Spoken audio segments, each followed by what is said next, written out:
Bonsoir à tous et bienvenue dans Au Quotidien, la suite en ce mardi soir avec Hélène Galliana pour nous accompagner. Rebonsoir Hélène. Bonsoir Aurélien. Et Pascal Mariette, notre guide touristique. Bonsoir Pascal. Bonsoir. Normalement c'est dans certains mois de là, mais j'avais envie de te faire venir dans la quotidienne pour évoquer des sujets patrimoniaux qu'on n'a pas l'occasion d'évoquer. On va rester au Mans ce soir.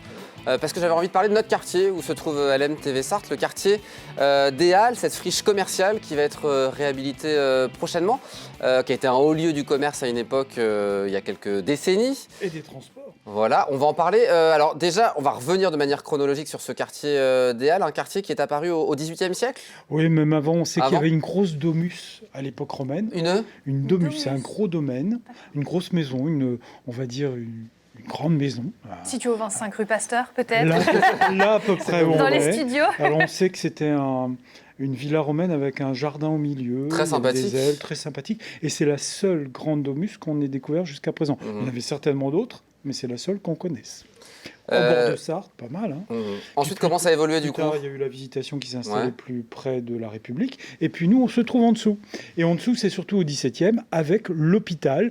On voit le plan de l'époque, où il y avait le grand hôpital qui s'est installé là en 1600. Ah, donc il y avait un hôpital à une certaine époque ? Oui. D'accord. Jusqu'en 1881, là où l'hôpital passe avenue Rubillard. D'accord, on le connaît aujourd'hui cet hôpital. Voilà. Alors avant celui-là, il y avait Coiffort, puisque Notre-Dame de Coiffort est un ancien hôpital qui a été un des hôpitaux d'Henri de Plantagenet pour se faire pardonner du meurtre de Thomas Becket. Un domaine, un hôpital, et ensuite ça devient un espace commercial ? Alors après, tout le quartier se restructure, surtout à la fin du 19e siècle, donc l'hôpital disparaît, et puis surtout il y a l'apparition... Alors, il y a d'abord des halles sur la place de la République, rondes, circulaires, mais surtout, on va les démolir, ces halles. On décide, le conseil municipal, je crois que c'est en 1888, décide de les virer.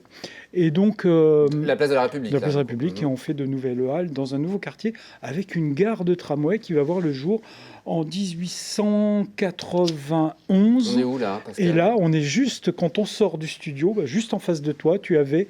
ce bâtiment-là, qui était la gare, qui a malheureusement disparu en 1947. Et oui. Juste à côté, en finale de la résidence Alors étudiante. là où il y a le grand bâtiment Locouteur qui vient d'être revu, et ce bâtiment qui serpente un petit peu, qui est aussi des locatifs, ce qu'on appelle Courboulet. Et on est en bord de rivière. Et là, voilà, là on a une vue quand on est situé quand on est place de l'Éperon, on sort de la place de l'Éperon. On voit encore sur la droite un immeuble qui existe toujours, en briques et en pierre. Et dans le bas de la rue qui mène à... Voilà, on est un petit peu juste dans l'angle. On regardait un petit peu sur la gauche et on peut remettre la diapo précédente. Et là, on voyait quoi ? Les halles sur le côté, des halles un peu dans l'esprit Baltard. Hein, c'est vraiment du métal, de la brique. Vraiment, c'est la légèreté, c'est les nouvelles technologies de la fin du 19e siècle. Et puis dans le fond, on avait cette majestueuse gare qui était la gare des tramways, mais les tramways qui menaient à la campagne, qui permettaient aussi le commerce avec la ville. C'était magnifique. C'était magnifique. Et quand le tramway s'est arrêté en 1947, donc après la guerre. En plus, ce quartier-là avait été quand même bombardé. Il y avait eu quelques dégâts. Hein, donc, c'est vraiment... oui, ce quartier avait du charme. Quoi, vraiment, oui, c'était très, très aéré par rapport à aujourd'hui. Aujourd'hui, où alors là, l'urbanisation... Alors déjà, dans les années 30, on a commencé à faire le bâtiment des télécommunications, ce bâtiment qui vient d'être réhabilité avec une toiture avec un dôme. Et on a des premiers bâtiments. Puis un petit peu après la guerre, on a d'autres bâtiments, EDF, etc. Et puis après, évidemment, les années 60, avec ce grand immeuble qui est un petit peu vert, avec un carrelage vert là, qui est pas très loin aussi des studios. Et puis, tout autour de cette place, donc on enlève les halles. Les halles vont disparaître dans les années 60. Dans les années 60, on les abat. Donc, il y a aussi ces constructions, fin 50-60, hein, le Locouteur, qui est un immeuble vraiment reconnu, qui était un disciple de Le Corbusier, qui est en bord de Sarthe, qui remplace la gare, hein, le niveau de la gare. Donc, il y avait une gare avant à cet endroit-là. Et donc le Couteur, ça va être un gros projet urbain, déjà très très haut pour l'époque, et puis avec des références architecturales de l'après-guerre. Qu'est-ce que c'est devenu du coup ces halles à partir des années 60, Pascal ? Alors les années 60, c'est rasé. Il y a une image d'ailleurs un petit peu plus loin où on voit que Il n'y a plus rien, on casse tout, et puis ça va être très longtemps un parking. Ah. Et ce parking, il va falloir attendre l'arrivée de Robert Jarry, maire, qui dit on va recréer des halles. Alors il y a eu ce projet, voilà, on voit les halles qui sont complètement démolies, on voit plus loin les 2 chevaux et les 4 ailes, les années 60, début des années 60, et le parking va rester comme ça une bonne dizaine d'années. Ça va être un grand parking. Donc il y a un parking souterrain qui existe, c'est ça, non ? Il va y avoir un grand parking aérien. Ça va être un petit peu un no man's land pendant des années. Et puis ensuite, on va voir ce grand projet urbain qui est de remettre de l'îlot, de l'îlot avec des inspirations, avec les maisons autour. Vous regardez toutes les maisons autour.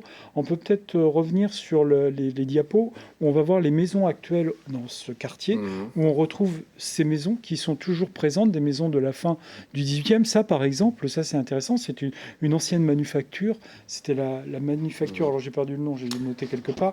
La manufacture Crochard et Fils qui faisait des chaussures. On a des maisons là autour de ces îlots. On a un peu conservé un petit peu l'architecture. C'est un peu comme à Londres.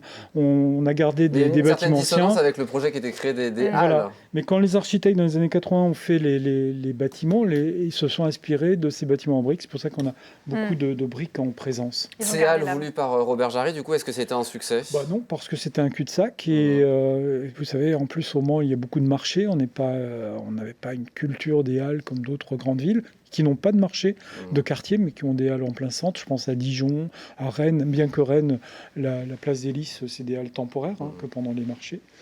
Mais non, on n'avait pas cette culture et en fin de compte, c'est vite devenu un magasin, un grand magasin. Ouais. Et puis on voit bien qu'aujourd'hui, ça ne vit pas. Là, ça abandonné il faut totalement. Redonner de la vie à cet îlot. Bon, alors aussi, on est en plein centre-ville, donc évidemment, ça intéresse beaucoup les promoteurs de mettre des mètres carrés de logement. Donc ce qui va se créer, ça va être du logement, si je ne me trompe pas, c'est ça ? Ce que j'ai cru, oui, c'est du logement et puis des commerces au rez-de-chaussée.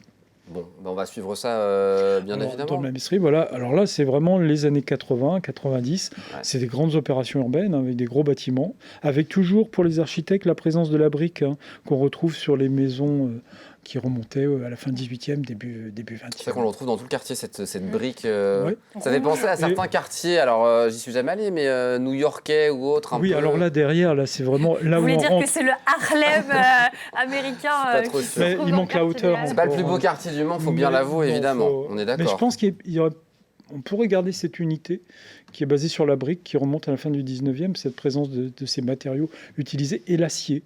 On le voit aussi sur les façades des maisons particulières. Il a un beau cachet quand même, ce quartier. Ouais, si et puis on a Pascal Marie pour nous en parler, donc ça c'est formidable. Oui aussi, on verra l'avenir et puis tu viendras nous en reparler. Dans quelques temps. On se retrouve dans quelques instants, Pascal, puisque ça sera un nouveau numéro de Sarthe et moi là avec la commune de la semaine, direction Chasles ce soir, et son maire Guy Fourmy qui sera sur le plateau. On parlera avec toi notamment de la mairie de Chasles qui était un ancien petit château. Ouais. Qui datait de 1890. On parlera aussi pâteau avec Serge Bertin. Et puis, mon invité d'honneur, je sais qu'Hélène va rester, puisque c'est Vianney Bélanger, qui est maître artisan chocolatier et notamment co-gérant de cette institution du chocolat qu'est la Maison Bélanger. Avec son papa, il en a amené plein de chocolat. Donc là, on va pouvoir déguster tout ça. Il y a plein de belles idées qu'il a créées, notamment pour Noël. On en parlera longuement avec lui. Dans le reste de l'actualité, vous dire que samedi à 19h, on vous proposera un nouveau numéro des coulisses pour donc ce nouveau rendez-vous. Pascal Brulon a visité une entreprise presque cinquantenaire, dirigée par deux trentenaires qui ont également la particularité d'être jumeaux. C'est l'entreprise Lyons Industrie qui est spécialisée dans le marquage et qui travaille majoritairement avec les grands noms de la cosmétique. Ainsi, plus d'une vingtaine d'opérateurs interviennent aussi bien sur des bouchons, des flacons que des t-shirts ou des mallettes. Une belle entreprise tournée vers l'avenir, très connectée, que vous pourrez découvrir samedi à partir de 19h. Merci beaucoup Hélène. Merci. Très bonne soirée. Merci, vous allez rester dans les coulisses, j'ai bien compris. Pascal, on se retrouve dans quelques instants. À tout à l'heure. Sarthe et moi là, vous restez là. À tout de suite.